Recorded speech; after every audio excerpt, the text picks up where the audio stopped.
Amid the former coal mines of northern France, surrounded by spoil tips, in 2012, the Louvre Lens rose from the ground to become the sister museum of the famous Louvre. These are the people who bring it to life, in a serious or playful way, the guides, visitors, and the director. Marie Lavandier moved to Lens 2 years ago, a few streets away from the museum she manages. I found the local aesthetics out of the ordinary. I kept wondering where I was. It's a true industrial urban landscape, and not many of those have been preserved in France. The earth of the region bears the scars of its mining past, a golden age tinged with black. To give it some color again, a considerable gamble was made. Culture.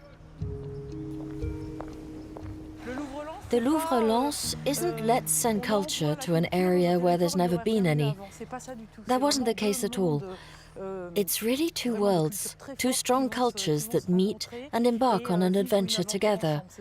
That's what we build here daily. The idea took off in the early 2000s. The Louvre in Lens, a daring choice at the time.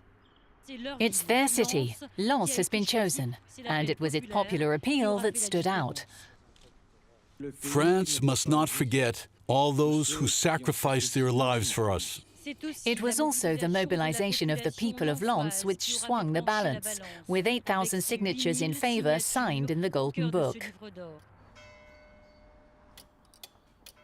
A few kilometers away, Annick Wibirala is one of those who longed for the museum. The museum's part of my life. It enriches me, it helps me progress, to meet people I wasn't used to meeting. Several times a month, Annick meets up with Frédéric Petronio at the museum. He's a journalist, she a childcare trainer.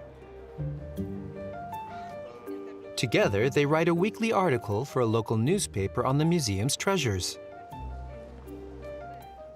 Annick isn't an expert in art history, and that's exactly what the journalist wants, a neophyte's eye. You should start with an overview, then take in the details afterwards. This work talks to me, it draws me in. The idea is to come into the place with curiosity, with hunger, with the eagerness of a child faced with a whole load of riddles.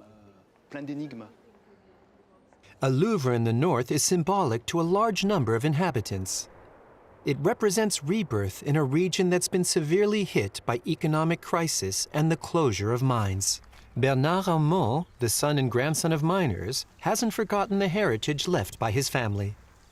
This is my dad and his older brother. Every day my mom wondered whether my dad would come back up again. There were a lot of injuries in those days. Whenever I passed by pit 14, I'd stamp on the ground and shout, "You still down there, Dad?"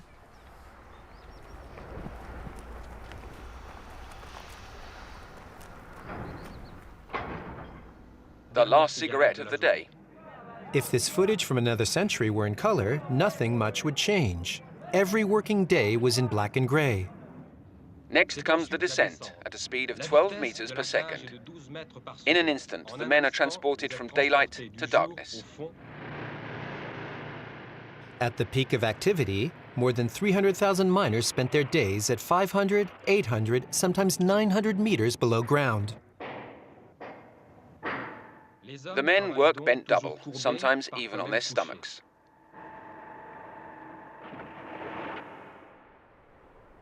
After the closure of the mines, the region fell into decline. But then a museum sprang up. It was unhoped for. I never imagined the Louvre coming here, let alone develop the way it has. There is still a lot of skeptics, but I think the Louvre and its neighborhood form a new city center. In this region, the unemployment rate is nearly 20%. The museum is trying to adapt to that. Ludovic de Mathieu organizes workshops for youngsters sent by the Job Seekers Center. Their training consists in seeking inspiration in works of art to gain in self-assurance. All of these sculptures evoke a lot of things, in their pose and in what they represent. What pose is he striking? What does he evoke? It's like he's moving forward. He's moving forward, exactly. What impression does the foot give like that? Someone who wants to get ahead.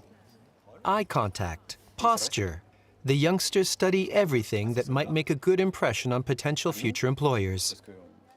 So, having seen these feet, I hope you've understood the importance of how you stand. It's communication. I think it can give us some good ideas. We're learning how to stand out. The Louvre Lens attracts 400,000 visitors a year. Over time, it has managed to impose itself on the Lens landscape, and the inhabitants have adopted it as their own.